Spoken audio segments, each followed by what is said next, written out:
You're listening to Pitch Me on the Heart Bandits Network. Now, here's today's pitch.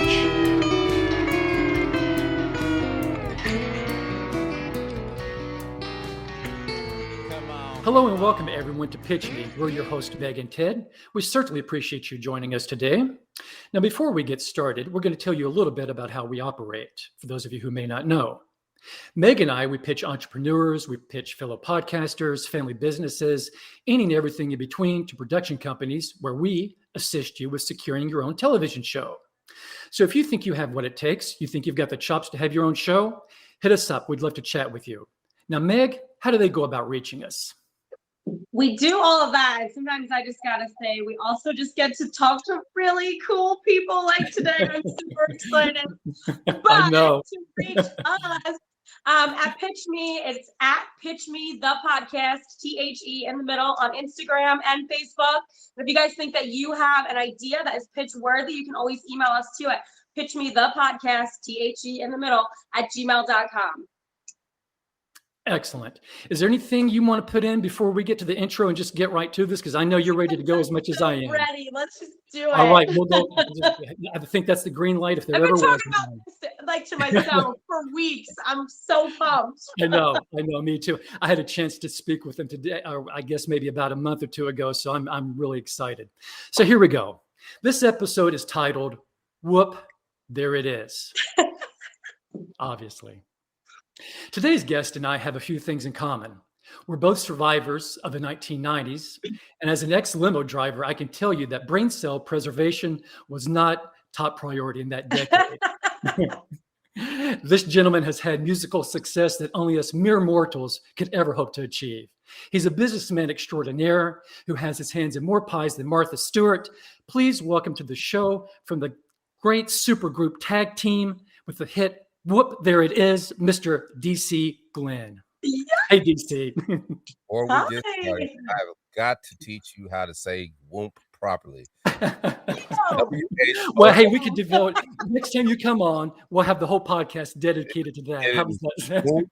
It's There Whoop, it there it is. Before we get started, I really have something to get off my chest. Hold on, wait for it. Sprinkle! Yeah. All right, now we can start. I'm ready. I'm loose. Let's go. That was all it took. I love it. That's great. Well, let's talk a little bit about just what you've got going on currently, DC. I know we talked maybe a month or so ago, and you're just so filled with positivity. What do you have going on right now, man? I have no idea. Well, you just got off a podcast. I'm the type of person, when I'm talking to people and they're telling me their problems or they're giving me excuses, I stop them and I was like, what do you want? And they can't tell me because they're so busy in their problems and their excuses. And they try to flip it on me and say, well, DC, what do you want? And I'm like, I want it all. Right. And they're like, well, DC can't do it all. And like, you know what? You're probably right. But I sure enough can be prepared for it all. And my life is all preparation. All I do is prepare. So you asked me what I got going. I had to get up this morning, drive an hour, go take a COVID test because I'm going to be on set for a TV series that I booked because I'm an actor, right? And then I had to come back, then get on a interview with Disney because we're going to be on a parade, on a float singing Whoop, There It Is on a Thanksgiving Day parade. And then, I'm here now. And every day are these moments where I get to do fun things that nurture me and that make me better day by day. And the name of you guys' podcast is Pitch Me. So I'm preparing to I'm in an organization called NACA, National Association of College Activities, Campus Activities. And I'm putting together my pitches to get colleges to book me for tag team and for speaking because some reason when I open my mouth, people it's like kids at a campfire in the woods are telling a scary story. People are just glued to what I say. And I've always wondered why. And you said it perfectly. We talked about a month ago and I told you about so many things and everything I say comes to pass in one way or the other. right? So this is kind of a fun podcast for me because I love to pitch. It's all about getting your ideas and how can you get your ideas out there in an innovative way, not like the norm, not like everybody else, but what are you going to do to stand out from the crowd to make people pick you, right? 'Cause that's what it is. It's Sure. like 10 kids on one side, 10 kids on the other side, and they're like, we're about to play a basketball game. Pick me, pick me, pick me. What are you bringing to the table, right? You know, and you pick the person who has the most to the table. So, like, I have, I want to share this because I'm pitching something. I can't really talk about it, Okay. but I know that I have a great idea, right? So instead of just concentrating on one pitch, I cloak the pitch that I want in 5 different pitches. Now, that's extra work that people are like, why are you doing all them extra pitches? And I'm like, if I come with one pitch, it's easy for them to say yes or no. But if I come with 5, they're going to pick the one that they want because they can't believe that I did all that work. You let people know that they picked the right one. You see what I'm saying? Well, absolutely. That's what I do. So I give people opportunities to say yay or nay, and then you just never know the pitch that you think they might not want, they want. And it's the same way with me acting and doing auditions. People for actors, they get emotional about why didn't they pick me? When it's not about that. It's about you got to put in the reps. So if I have to do 1,000 auditions to get to where I need to be, well, give me 50 a day so I can get to where I need to be, whatever it takes, right? And most people don't think like that because they're only thinking about the one that's going to get them to stardom, which is a false narrative. You know, you get a chance to show your abilities day in, day out. So that's what makes it fun. You get to show your growth. And I liken it to you don't go into the gym, do 1 set of bench press, 10 reps, and then look in your mirror and say, yeah, now I'm buffed. That's not work like it. You have to put in the reps. You have to put in the sets. So my mindset is put in the reps, put in the sets, make a ton of pitches, come up with ideas, even if they aren't that good, to cloak the one that is going to get you the pitch. And then that could be a multi-million-dollar pitch. You just never know. So I'm having a ball today. I'm glad to be here. Yeah, whatever questions you guys have, shoot away. This isn't so much of a question as just more of a comment. And you and I talked about this on the phone a little bit. When we saw your scoop, there it is, for the Geico commercial. Like I told you, my girlfriend and I were watching that. And your energy just screams off the screen. And we kind of went down that conversation for a little bit. And I think that's why people listen to you, DC. Your voice, you have a great voice, obviously. It's commanding, but it's the energy that you bring to the table. Where do you attribute this positivity? Did you grow up with it? Is it something you accumulated over time?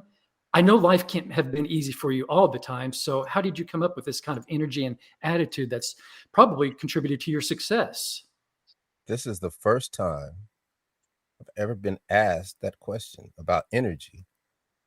And I really believe it goes to the question of work ethic, right? Because, you know, on this last podcast, they asked me, what are you most thankful for, right? And I thought about it. I was like, I am so grateful that I had 2 parents that worked me like a dog, right? Like I've been stemming collard greens and shucking peas since I was 5 years old. My mother had a prep cook. My father made me clean his car, wash the, cut the lawn, cut the hedges, shovel the snow, rake the leaves. Mother made me wash clothes, wash windows. And I have never not known work. I have never not had a job. 8 years old, I'm a paper boy. 12, 13 years old, I work at Dolly Madison Ice Cream. 14, I'm the AV assistant where I'm lugging around TVs to college rooms so they can teach their classes. I have never not known work. Therefore, as a grown man, I do not fear work. And I think that energy comes from I am willing to do whatever it takes to learn what I need to learn to flourish. And what comes with that is in high school, I saw my first my first 11th grade, my first school dance. I saw everybody using 2 turntables and a mixer, right? And I was like, I want that. I worked in the truancy office, and down the hall was the choir in high school. Me and Steve met in 11th grade, and he had a band that they would sing sometimes in the quad for lunch. And I wanted to be in that band. So I wanted to be a singer. I wanted to be a DJ. I wanted to be a rapper. I wanted to be in a band. And that set my path, and I mastered all 3. And then all 3 of those genres, energy is paramount. You can't be a good DJ if you don't have energy. You can't make good music if you don't have good energy. You can't sing a song without understanding the words that move people, right? And all of that, mastering all of that, the energy just flows. And because I'm a positive person and I look at the glass half full as opposed to half empty, I have acquired the ability to take any negative emotion, fear, envy, hate, anger, despair, sounding like Yoda, and, turn it in, don't react, right? That's the key. Don't react to your emotions. Put it in your pocket, save it for later, and miraculously, it could take 15 minutes. It turns into positive energy because you use that energy to move forward as opposed to hold you back. It's how you look at things. It's how you perceive life. It's how you study human nature. If I'm in the DJ booth and I'm DJing for 3,000 people, I get to study human nature. I get to study what moves them, what doesn't move them, what keeps them on the dance floor, what makes them drink. So my upbringing has fostered all of these masterful talents that I have mastered over the years that all serve me in one big ball. And I continue to just grind, hustle, play offense, and the sky's the limit. So that's why when people ask me, what do you want? I'm like, I want it all because I'm preparing for so many opportunities that come my way. When they come my way, I'm prepared, right? And that is DC, the Brain Supreme in a nutshell. And I love trying to make myself a better man today than I was yesterday. And that's my mission. Wow. Love it. Yeah. What do you say to that? I will tell you this, before we did the podcast today, I was watching the video for Whoop, There It Is. And you had Get that it right. same, Come on. hey, we're West Coast. We do the best we can over here. Man, but your energy, even then, I guess this was what, 92 is when that video came out? But 92, I'm a DJ, right? I have to. The DJ's job is to, back in the beginning of hip hop, there was only one question. This is the early 80s. And this is what I've lived my life by. Can you rock a party? Can you move the crowd? That's all I concentrate on, right? And Whoomp, There It Is. We were young. You got natural energy. How old were you? How old? Because I know I was young. How old were you? I was 24 years old. It was a 10-year overnight success because I was like 16, right? And just getting better and just making records and making songs and going through the heartache of being disappointed that you didn't get a record deal. People promise you things that they don't give you, all those things. But the key is to never, ever give up and always be thinking about a different way to do something because everybody's success story is different. I'm sure you talk to all your guests. You can go back over your podcast and there's no one way to do it. Everybody's success story is different. Whether you be at the right place at the right time, or whether you put in more work than the other person, or whether you got lucky, or whether you created your own luck. Everybody's success story is different. So if you think, and I don't like to say outside the box, I like to say differently, right? Right. That's how you have to think. And when you do that, what happens is it all becomes custom to you, right? And now I just tried to build, people they ask me, you know, why do I do all these podcasts? Or they'll ask me, how come you do all those press releases? And I'm like, these are Trojan horses for me. That's what people don't understand, right? And I get to come on this beautiful program and run my mouth and make people think in a different way. Like, that makes sense what he said. Because like with acting was that was one of the most hard, that was probably the hardest thing I had to overcome was myself. But because I started in 2017 and people tell you started booking instantly. Some people it takes 10 years. You booked in 3 months. I'm like, that's them. This is me. And sometimes it takes somebody could be telling you the same thing over and over and over and over. And then that 14th time, someone tells it to you differently. Yeah. And it changes your life. Right? Because everybody wasn't there, nobody was wrong, but because you heard it differently, it clicked in and you figured out how to make it custom to you, to where now you control that lane and now you can get to the next thing and the next thing and the next thing. So I love the day-to-day strategy. They call me DC the Brain Supreme for a reason. You don't hear many people say that part of it. Gosh. Hey. Let me tell you, we were downstairs at Stars Grocery probably in 1989. About like 1985, 86.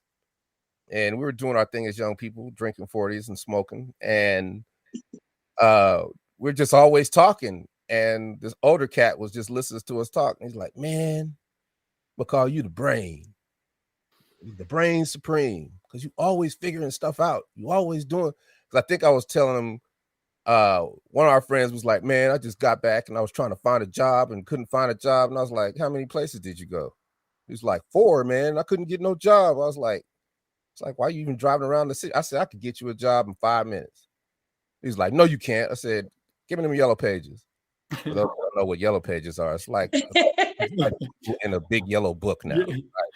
Yeah. So I open up where do you want to work? Restaurants. All right, here we go. Hey, how you doing? Are you hiring? No, we're not hiring. Thank you. Hey, how you doing? Can I come fill out a job application? We're not hiring anybody right now, but maybe next week. Okay. Hey, how you doing? Are you filling out? Can I come fill out a job application? Are you hiring? Man, this girl just quit. You can get here today. You got a job. Right? Like, that is what I call them learn how to learn tactic. It's not just enough how to learn. It's learning how to learn. Instead of me running around wasting my gas because we broke teenagers, get on the phone, call every restaurant in the city and see who needs help. Ask the question. And it's the most simple form of cold calling, but it's really not. It's really trying to, that's what SEO is. Because I am masterful at SEO, and SEO is getting in front of the people who need you. So if I am a good worker, well, let me find the people who are asking the question. I need somebody who can work for me, right? That's SEO. And that's what that's been the nucleus of my strategy for everything. Supply and demand. What do people need? What question do they need answered, right? And if you can answer the question, then you have created a stealth tactic to where you're in front of them and they don't even know you're in front of them. So if I want to get in front of a certain casting director, I got to find out what their pain point is and then fulfill it and be in front of them and say, hey, I can do that for you. I can do that part. I can do that part. I can do this. I can do that. And that goes back to when I was DJing. You asked about the energy. Well, I'm not just a DJ if I'm DJing in the clubs, because I've been a DJ for 30 years. I'm your DJ. I am your light guy. I am your sound guy. I do all your graphics. I do all your TV commercials. I do all your radio commercials. I do everything that you would have to hire somebody to do because, in essence, I have made myself invaluable. And I tell everybody that who complains to me about having a job they can't stand. I said, learn how to do everybody else's job because there's going to come a day where such and such, Mary's not here today and we need this done. I got it. You see what I'm saying? And people Yeah. look at that, but there's ways to look at that. Some people look at it as like, I ain't about to do all that extra work. Or Right. I'm not about to do all that work for the company that I don't like because I don't like the job.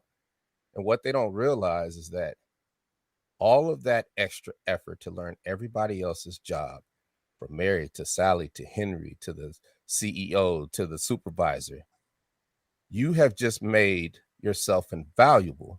And even if they did get rid of you, you put in the work to make your transition Right. easier to the next thing. Right. Because you've got more experience than most. So if you're somewhere that's negative, turn it into a positive. But people can't do that because everybody thinks it's a quid pro quo. And they don't realize there is no quid pro quo, right? This is my analogy I use. You don't plant a seed, sit down, Indian style, say, okay, seed, it is time for you to grow. Why aren't you growing, seed? Need you to grow. Seed, please grow. Man, this seed don't work. I quit. How many people we know like that, right? Right. What you don't understand is that How many times did you get turned down before you hit it big? I mean, you guys had written the song, and I'm sure you visited. But see, rejection is positivity, Oh, I right? knew you handle it like that, but for people who don't, I was Yeah. just Oh, curious, yeah, how yeah. many times did you hear no? I got lied to, rejected. Whoomp, there it is. I knew I had a hit record because when we did it in the studio, I played it that night at the club. To this day, is the biggest response on any record I've ever had, and I've been DJing for 30 years. And my hubris as a young man, and I'm like, oh, shoot, every record I do is going to be a hit. So I stopped playing Whoomp, there it is. And then one of the girls was like, how come you don't play Whoop There It Is anymore? I was like, I'll play it. I played it again. And then one of the record reps was in the audience, Alan Cole, right? And he was like, what is that record? I was like, that's my new record, man. He was like, man, give me that. I'm going to New York. They got to hear this. So I get a call from Columbia Records. It's like, hey, we like your record. This is cool. And now I'm like, this could work with all the record companies. So I got all these record companies calling me, telling me how much they love Whoop There It Is, but nobody's pulling the trigger. So that can be discouraging. Sure. Right. And I almost gave up. And a friend of mine, Lisa McCall, said, you need to call Al Bell because last year he put out a record called Daisy Dukes and it went gold. And it was an up-tempo bass record. And I was like, that's right up my alley. Let me call him. 2 weeks later, Al Bell calls me back and says, what's going on, brother? And I'm like, look, man, we got a hit record. Plain and simple. I'm in the hottest club in the country. You need to sign us. And he was like, okay. And I was like, don't play with me, dude, because I've been burnt before, right? And I'm like, you haven't even heard the record. And he was like, to this day, I'll never forget these words. He said, brother, I don't have to hear the record. I hear it in your spirit. Let's agree to agree and get this thing moving. And I'm like, yo, cool. And I get my 2 weeks at Magic City, which is the club I was working at. I signed a messed up record deal. And in a month and a half, tag team is platinum. And we're traveling the world singing a song. And the rest is history. When I was watching that video from the 90s, how much change? Do you think you could do that same success today with Spotify? How different is the music industry versus when you were in it in the 90s? I know we talked about there was no internet, no Spotify, none of that. Do you think you could replicate that success today? I know I'd do it differently. And I would, because I know SEO, I know how to set it up now. It's about getting your record in front of the most people possible. So how do you do that? You could do that with SEO. You could do that with different combinations. It doesn't just have to be Spotify. There are so many ways. It's all about data, right? And it's all about where you're placed in front of the people that like your type of music, right? So if I was to do a record today, I wouldn't do it like I did it back then, because back then everything was riding on it. I would never do music if everything was riding on it because I'm older and I'm more mature. There has to be a strategy, right? So I have started making music again, but I'm not trying to be an artist, but I can do a jingle for an ad agency, right? I can, if I'm an actor and I'm auditioning for Christmas movies in July, I have a whole plethora of Christmas songs. I can submit them for every movie I audition for, right? I can make a Halloween record and put it out there for jingles or whatever. You have so many different avenues of where music can flourish. Now, think about how many times you're watching TV and you see a commercial and you hear a song, especially around the playoffs in the NBA or the NFL, and you see this commercial, but you hear the music and you be like, I like that song. What is that? Right? Now, if I were to go out there and say, hey, look, everybody, I got a new record. And people be like, yeah, DC need to sit his old ass down. You need to sit down. But if you're listening to, if you're listening to NFL and you hear this commercial and it's got this Christmas song on it, and they're like, I'm trying to find this song. Who did that Christmas song? That's DC from Tag Team. Man, they still making money. What result do you like better? It's about the impact of the result. See, if I do it for an ad agency or commercial or do it for a company or like that as a jingle, then I don't have to do all that footwork. They do it for me, right? And I try to teach people this, but everybody wants to be a star. So everybody thinks they got to go out there and do all this extra when you just have to be strategic and place your music in front of the people that want what you have. It's that simple, but everybody doesn't know how to do that. And that's why there are different paths to being successful.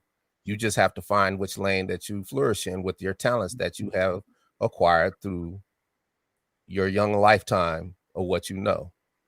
And like I said, everybody's success story is different. So there's all kind of ways to be successful. So that's why I try to tell them. But, what I really tell them, when people ask me to help them, put me in the game, coach. I'm like, first of all, I don't even rap no more. I don't even know what you're talking about. Put you in the game. But I said, but I can tell you how to do it. I said, give me your email. I'm going to give you a folder. It's got a book in it or a video. You can look at the video. And then when you look at that, come back and talk to me. And 98% of the people don't do it. But for the person that does, I had this guy named Cordell. He's a Army veteran. He was in Afghanistan, suffers from post-traumatic stress disorder. But he writes rap and he tells foxhole stories. And they're just incredible. You talk about gangster rap, right? But this is real. And I'm like, dude, do you know how many veterans you can help by just talking about it and rapping about it and having something that they can cure themselves with through song? And he was like, okay, read this book. He read the book. He's like, I kind of don't understand this. I was like, but I know you tried to read it, so let me explain it to you. And even when I explain it to people, they still kind of don't understand where I'm coming from because they want to be a star, right? And I have to tell them, I said, you don't realize that I have given you, the back end first. I fully believe that now you will never get taken advantage of in this music industry like I was.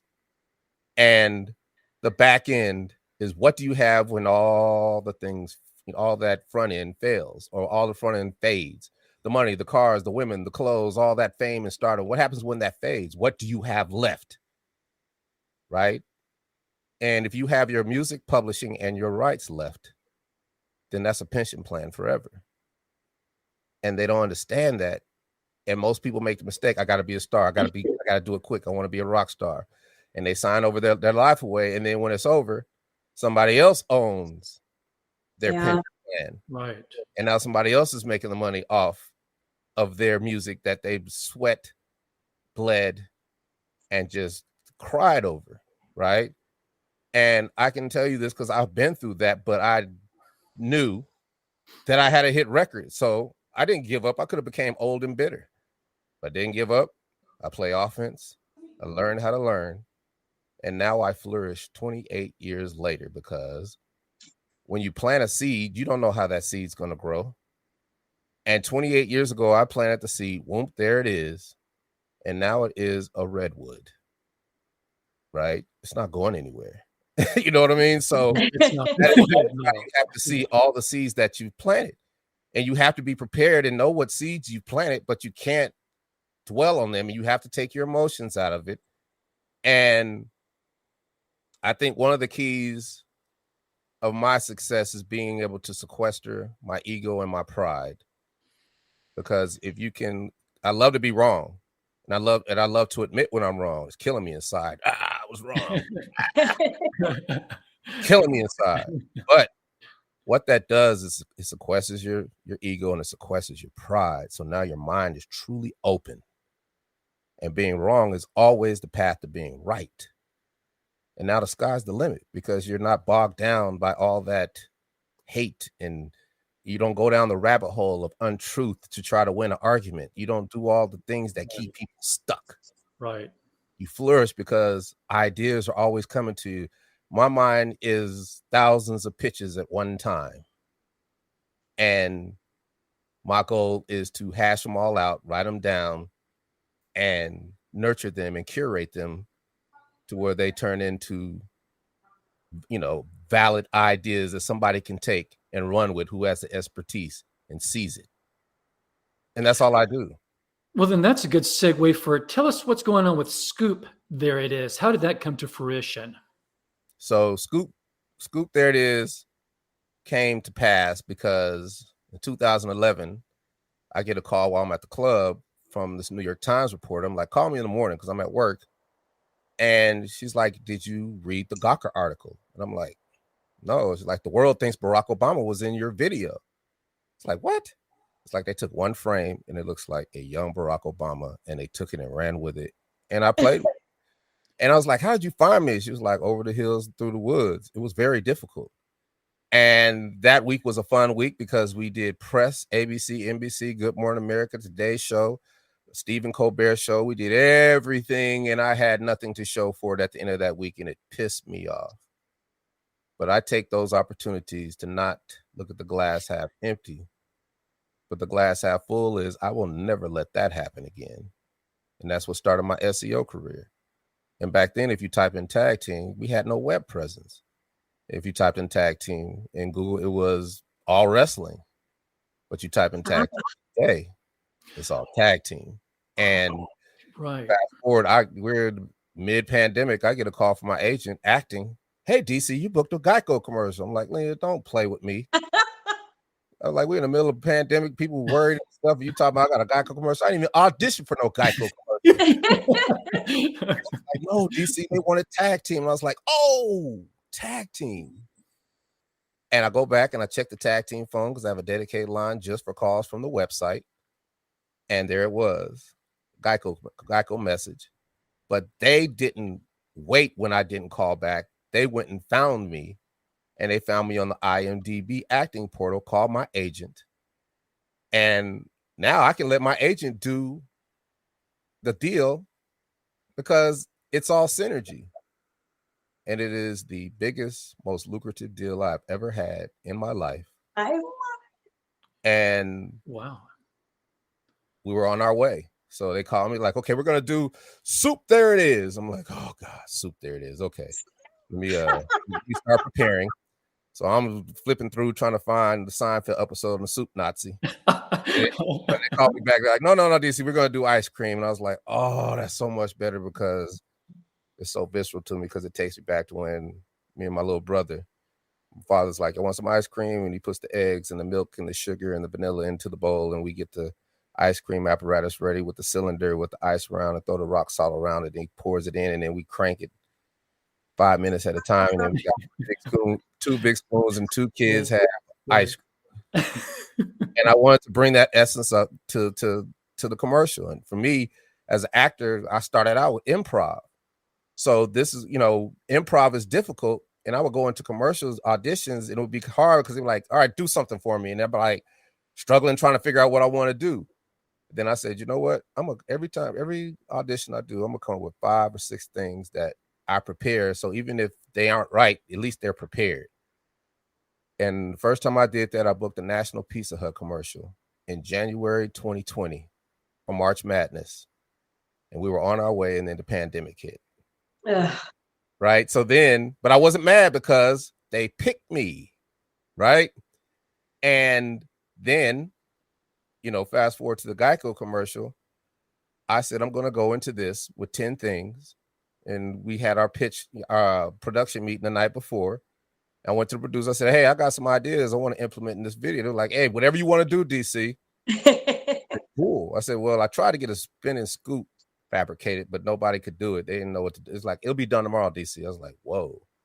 It's like, I know kids love sprinkles, so I want to do this little salt-based sprinkle and ode to LeBron James. And I don't know why kids love sprinkles, but we got to have sprinkles. DC, we will have a truckload of sprinkles. And I went down the list, and the next day we shot that commercial, and they could have made 5 Geico commercials out of that because of the energy we brought to it. And that energy comes from preparation. If I had just showed up and said, hey, what we doing? It wouldn't have been that. But every nuance in that commercial that makes that commercial great was prepared. Sprinkles, prepared. Spin and scoop, prepared. All that was prepared. The dancing, all that was preparation. And then they had so much to cut that they took the best parts and they got to tell a narrative, and they brought joy to the world when the world needed joy the most. Right? Would you share that story? Share that story about that lady that commented on your energy when you and I spoke on the phone. Do you remember that? The lady that was watching you guys shoot the video? Oh, yeah. Like, they were,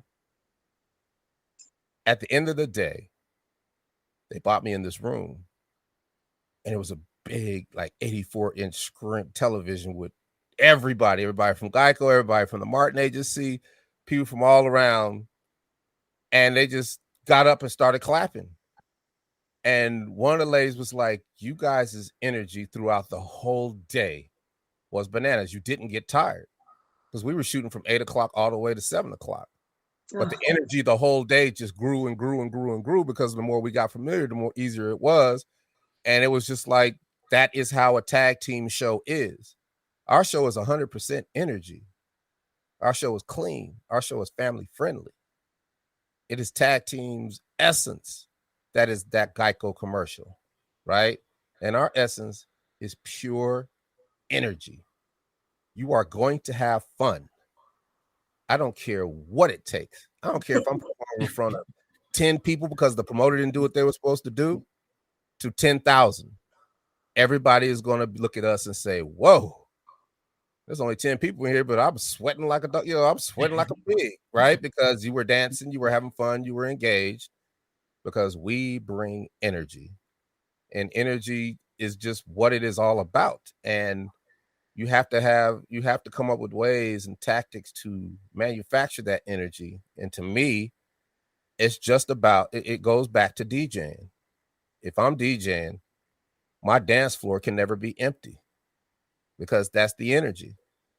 And then, I got so good at it to where I could switch genres of music, because energy is also fueled by alcohol. Energy is also fueled by chicken wings, right?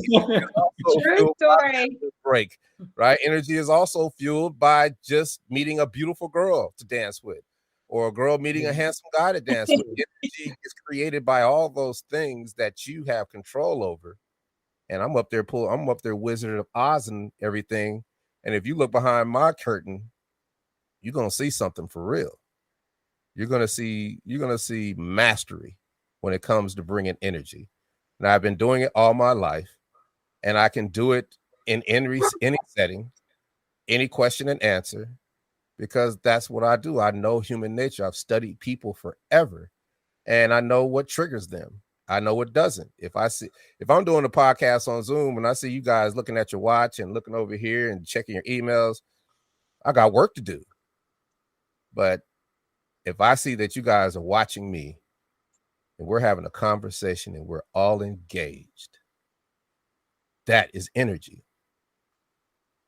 I cannot imagine anybody looking at their watch or No. checking the time when you are talking, because I No. haven't stopped like listening like a crazy person the whole time. And I think like we have a really good idea of why your longevity in the business has been so successful when you're willing to put in the back end work. But talk a little bit about why your tag team partnership has been so successful, because not a lot of people can say that like a partnership in business or even in life has lasted that long. What is the secret? Give us the secret. Sequester your ego, sequester your pride. And anything that's thrown at you negative, don't react. Put it in your pocket and use it for past positive energy for later. Put it in your toolbox. Any excuses that come to you, I love when people give me excuses, because I can come up with 5 solutions to those excuses. Put it in my toolbox. See, I don't have just a toolbox. I have a Home Depot. No, I'm not gonna say Home Depot. I got an Ace Hardware, right? I have old school Ace Hardware, tool shed, to where if there's any problem, I have a tool for it, right? You can only do that when you're not in your emotions. Now, it's inside me and it's killing me, but I let it stay there. I let it fester, because if somebody tells me I can't do something, now that gives me energy to do it. If I get in a debate with somebody, and I might lose it a little, well, then I can stop, take that. And if I have an audition next week where I'm arguing with somebody, now, instead of me trying to figure out how to be this character, I pull from that wealth of experiences and things that I have that I've sequestered to bring the character to me. And now it's real. And now it's believable. And that's accurate. Right. So you find ways to help all these negative things to serve you in different places, different forms, because sometimes negative energy is positive energy. You have to look at it that way. So you have to look at it. How can I use this as in a positive way? Well, they said you wasn't nothing and you were never going to be nothing. Well, guess what? Now I'm going to be something, and I'm always going to be something. Right? Because proof is in the pudding. Always. You can use any analogy you want, any metaphor you want. Right.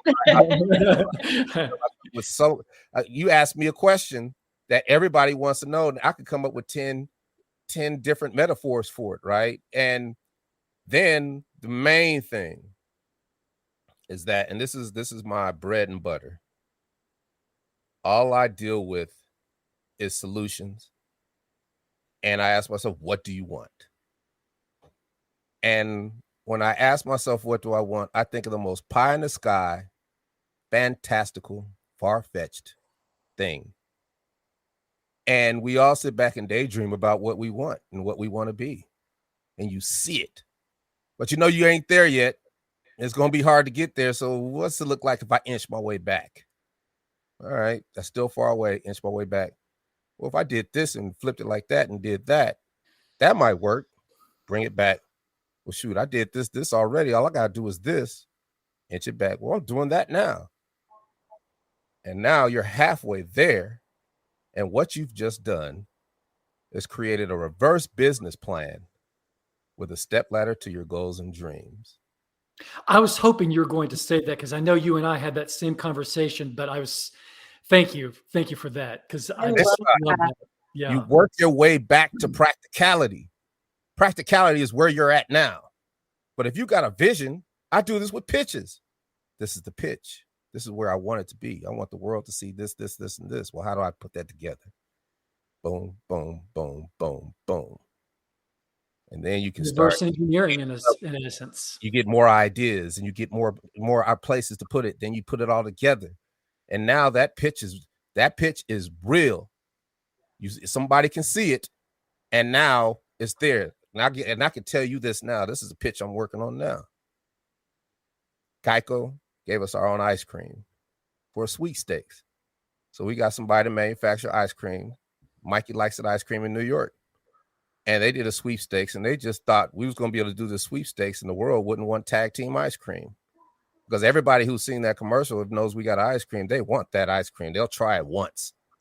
But now the sweepstakes is over, and I'm like, no, it's not.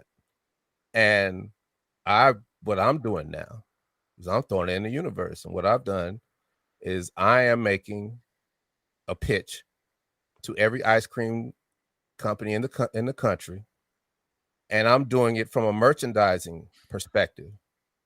And I'm saying, look what we've done and look what we've set up for you. All you have to do is pull the trigger, and you will have one of the greatest marketing plans to ever be created and one of the best ice cream flavors to be created. And you're the only one that can make this happen because you have the manufacturing and you have the way to fabricate it in a way that this can be big. And we could do it in several ways. We could do it this way, this way, this way, and this way. Now, I'm not going to send it to the CEO. I'm not going to send it I'm going to send it to the PR department, because the PR department sees the value add in all of it. Tag team, ice cream, scoop, there it is. Whoomp, there it is. You put that out there. If everybody does it just once, pension plan. That's how I think about my pitches, right? That's how I think about going into speaking. That's how I think about getting shows. That's how I think about everything. You got to piece it together. And that's what I thought about with you when you and I were discussing what you wanted to do as far as a television show went. I thought, well, let's maybe do a reality documentary about your journey with this ice cream venture. I thought that might be good. Would that be something that would interest you? That would be good. But I've got several TV shows. Like I am in my mind a master chef, right? All I have to do is just go to school for a second, get the chef license, and then I'm a master chef because I cook better than most people's mamas.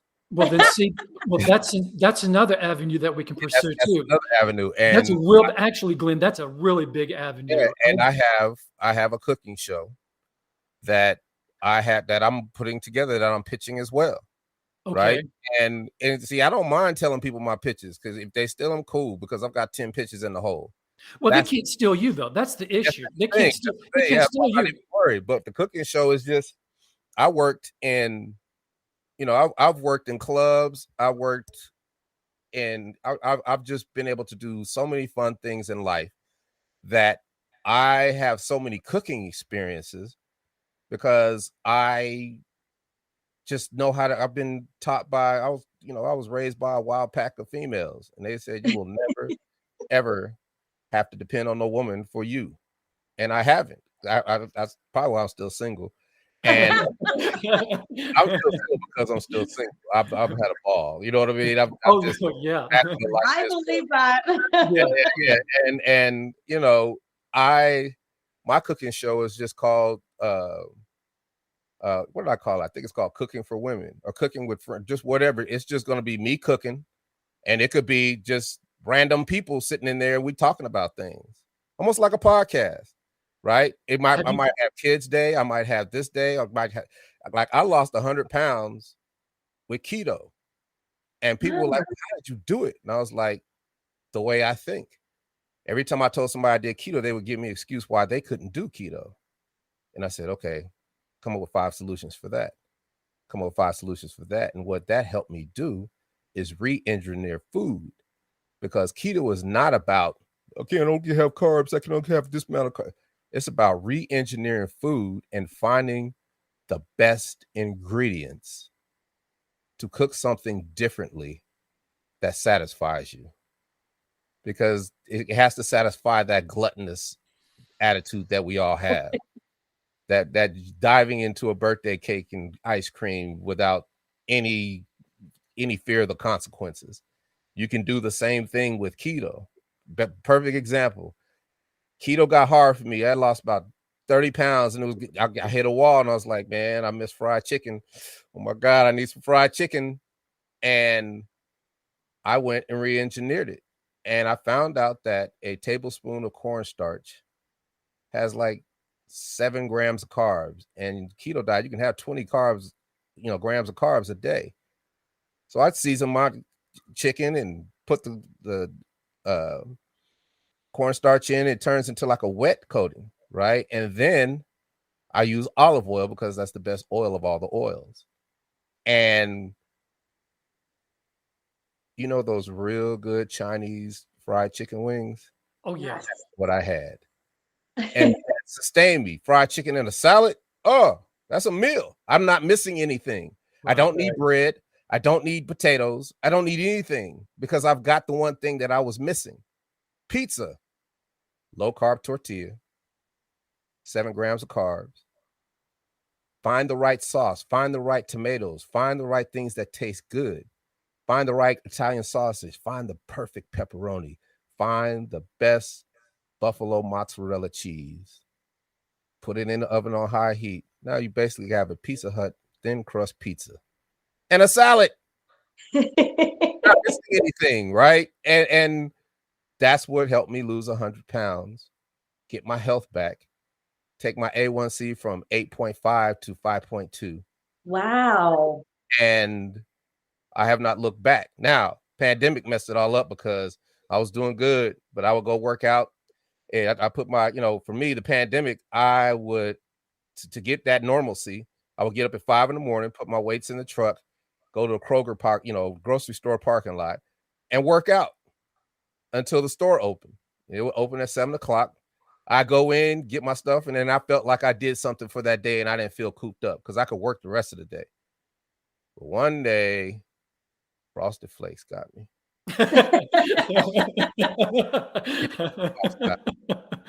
And then I was back, and I gained like half the weight back, right? But because my lifestyle is keto, I can now control it and I can just go into that and not really have to worry about the sugar and all that and get back down to where I need to be because I monitor my health.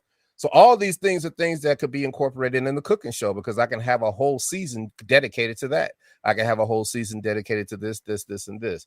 I could do TV shows forever, right? I could do TV shows about, just my journey and my path, right? Running your life like a corporation. What did I do? This is what you can do to run your life like a corporation and just have little bitty things or just tell them what I did. I don't know if it's right, wrong, or indifferent. It started with credit. And I got my credit tight. And then it started with, well, what kind of corporation do you want to be? You want to be LLC, C Corp? People just tell people you should be an LLC. Just start your little LLC. Well, why are you telling somebody that when there are tax ramifications to what corporation you start? Right. That tells you how much money you're going to have to give back to the government. So I chose a C Corp because now you can fashion everything in your life to make sense because it's your business, right? And people it's a flat tax. It's a flat tax. It's a flat tax. Yeah. Right. And everything that you do according to your brand is you can write off against what you've earned. Right. So, hey, and then you could, if you make a lot of money, well, you could take it and you could dump it in a SEP IRA, Roth IRA, all these IRAs, all these instruments that don't get taxed immediately. Right. And then if you do have to pull them, you're going to pull them in a bad year. So therefore, you're going to have enough to write off everything because it was a bad year.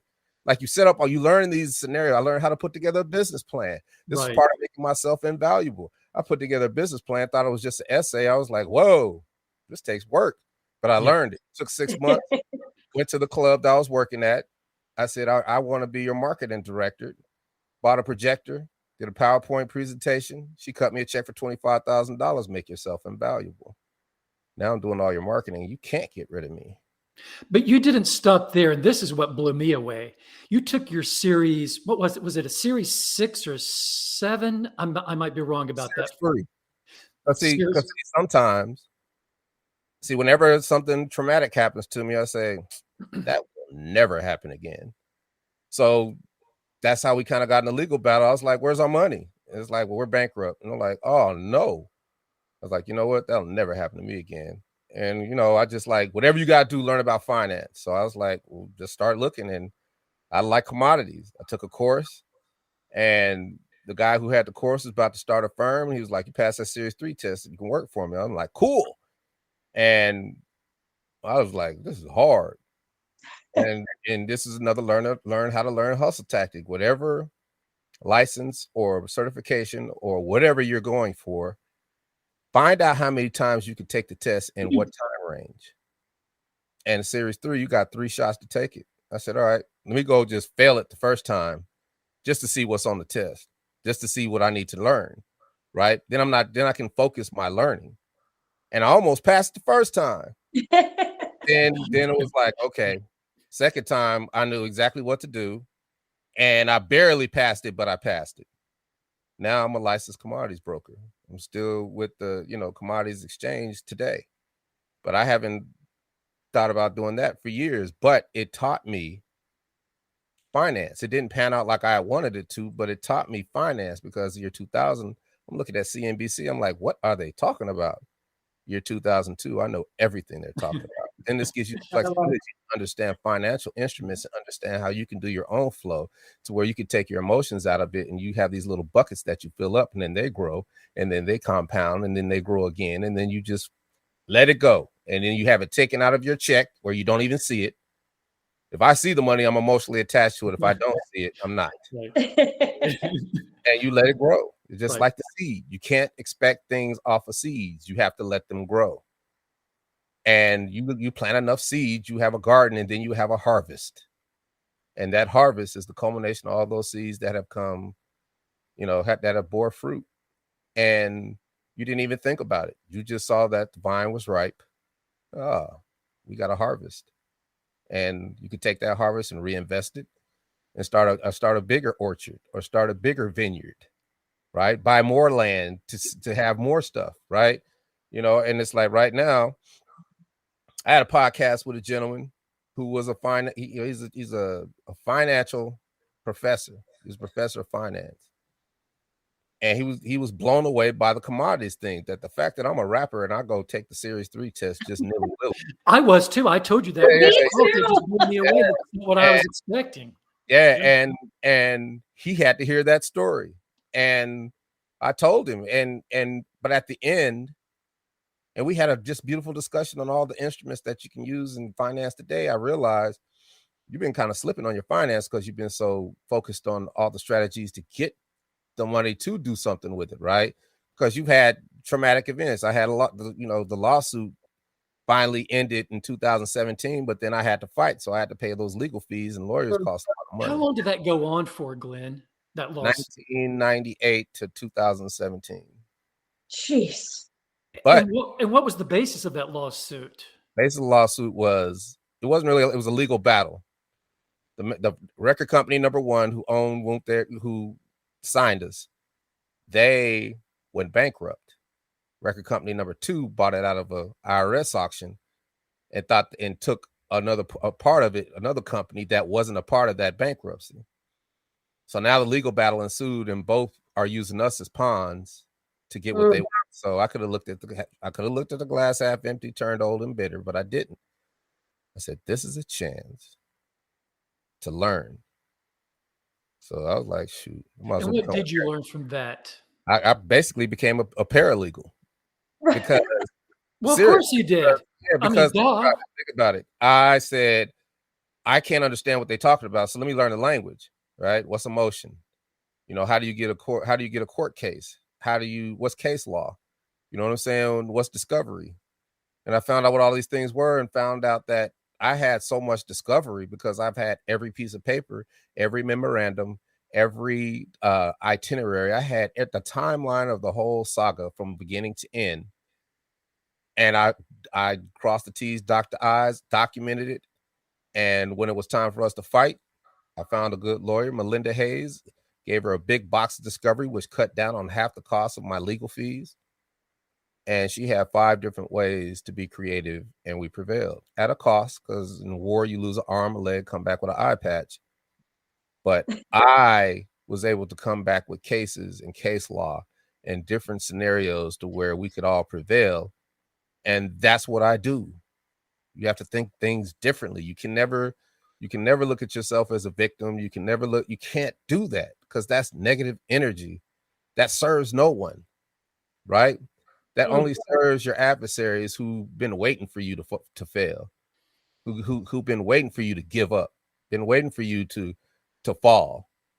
And it's okay to fall, but when they see you get back up and flourish. You better watch out. And the beauty of all of that is that the very people who did not believe in you, the very people who were skeptical, who were, critical, who, they tell people all the time, keep negative people away from you. I'm like, no, hold them to you as close you can, because practically everybody who's the most negative in your life is the person that you love the most. So keep them close to you and turn that negative energy into positive energy. And when you prevail, you get to look them in the eye and don't have to say a word. And that is a very damn good feeling, because you showed them that I know you love me and you were telling me this out of love, or you might have been telling me out of jealousy or whatever it is. It don't matter. But I just showed you what I was made of, and you love a person. You should be happy that you love a person who didn't listen to you, because now you're screaming my accolades to everybody. Yeah, I told him to do that back in the day, right? And that's okay. That's okay. But that's how I roll, man. And it is a testament to steadfastness, tenaciousness, never giving up, playing offense, and learning how to learn. And I just want to thank you guys for having me on your podcast and just let me run my mouth, because I learn more from talking to people. I loved it. You can run your mouth with us anytime you want. It was incredible. You've got an open invitation here, Mr. Glenn, for sure. It's funny because I got to go now, because I have a QuickBooks session, because I have a QuickBooks tutor that's one of the byproducts, is that 10 years ago, I learned QuickBooks. I learned to do my own bookkeeping because nobody could do it right. Nobody knows my finances better than me and what I spent money on better than me. But I had to find somebody to teach it to me. So now I've got tutors for everything. And the one thing the pandemic has done for me, and I'm telling everybody, you gotta look at life this way. I am not going to leave this earth regretting something I wanted to do that I did not do. Absolutely. I got tutors for everything. I'm back in the music production. I'm learning music theory. All these Achilles heels that hampered me from doing things in the past are no more. And it's okay, because sometimes in life we're just not ready, right? You're just not ready. But you never quit. You never give up. You got to come back to it. And that is where I'm at now. And now I just prepare for everything. And tomorrow I'm on set for a TV show. And then I go for a conference this weekend, and then come back for another TV show. I have fun. I love it. I love it. Glenn, is there anything you'd like to plug? If people want to book you, get in touch with you, how do they go about doing that, sir? I'm an SEO specialist. So you type in anything. You'll find him. I made it easy for you to find me. Yes, he has. You type in Whoomp, there it is. You will find me. If you type in tag team, you'll find me. If you type in DC, if you type in Glenn, if you type in everything, you will find me. Now we know why they call you the Brain Supreme, DC, for sure, after this. Hey, I gotta go because I get on this thing, but you guys have a great day, and thank you so much, DC. We appreciate you being here. I will be back, and all the things I talked about now have come to pass, and then we'll have a whole new conversation to talk about. I love it. I can't wait. Thank you so much, DC. We appreciate it. All right, Megan, why don't you wind us up? We are Pitch Me the Podcast on Instagram and Facebook, and pitchmethepodcast@gmail.com, guys. Thank you. Woo-hoo!